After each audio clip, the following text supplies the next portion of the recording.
Class 7-এর ইতিহাস ও সামাজিক বিজ্ঞান বইয়ের 51 নম্বর পৃষ্ঠায় শরীফার গল্প নামে একটা গল্প উপস্থাপন করা হয়েছে। এই গল্পটা কি? এই গল্পের খোলাসা এবং সারমর্ম হলো যে শরীফা নামে একজন ব্যক্তি, তিনি মূলত শরীফ ছিলেন, তিনি একজন পুরুষ ছিলেন। তার মাথা থেকে পা পর্যন্ত আপদমস্তক তিনি একজন পুরুষ।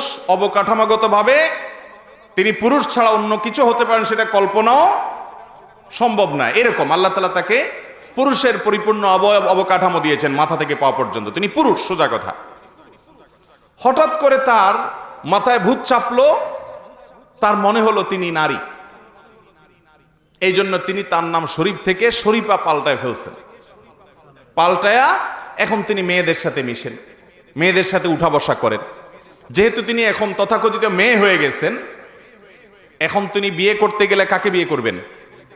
আরেকটা মেয়েকে। মেয়ে হয়ে গেছেন না, এখন বিয়ে করবে একটা ছেলেকে। যেহেতু মেয়ে হয়ে গেছে, এখন বিয়ে করবে একটা। অথচ এই লোকটা ছিল শরীফ, ছেলে। তাহলে এখন একটা ছেলেকে যদি বিয়ে করে তাহলে এটা কি হয়? সমকামিতা হয় কি হয় না? ট্রান্সজেন্ডার, এই ট্রান্সজেন্ডার এই থিওরি এবং এই বিষয়টাকে আমাদের সমাজে, আমাদের কোমলমতি শিশুদের কাছে একটা সহনীয় এবং স্বীকৃত বিষয় পরিণত করার জন্য শরীফার গল্প উপস্থাপন করা হয়েছে।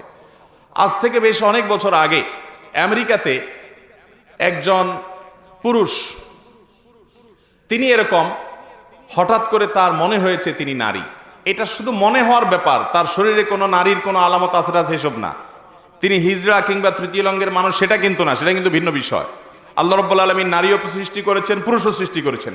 আবার কিছু মানুষ সৃষ্টি করেছেন তাদের শরীরে উভয় লিঙ্গের বিভিন্ন অবকাঠামো আছে, সেটা ভিন্ন বিষয়। এটা কিন্তু সেটা না, এটাকে হিজড়া বল মনে করবেন না। এই ট্রান্সজেন্ডারের ধারণাটা হলো যে কোনো পুরুষ যদি মনে করে একটা সময় আমি নারী, তাহলে সে নারী। সমাজ তাকে বলবে পুরুষ, কিন্তু তিনি আসলে নারী। তিনি নিজেকে কি পরিচিত করতে চান সেটাই বড় কথা। এই জন্য তাকে নারী হিসাবে, তিনি যদি নারী হিসাবে পরিচয় দিতে চান বৈধতা দেওয়া হবে, তিনি নারী। আবার একজন নারী যদি নিজেকে পরিচয় দিতে চান আমি পুরুষ, আমার কাছে মনে হচ্ছে আমি পুরুষ, তাহলে তাকে পুরুষ মনে করতে হবে। মানে এরকম উদ্ভট, এরকম আজগুবি বিষয়গুলো কোথায় গিয়ে ঠেকবে আমরা অনেকে হয়তো চিন্তা করতে পারছি না। এটার শেষ ঠিকানা এবং শেষ গন্তব্য হলো সমকামিতাকে সমর্থন দেওয়া, এটাকে প্রতিষ্ঠিত করা, এটাকে বৈধতা দেওয়া, এটাকে সামাজিকভাবে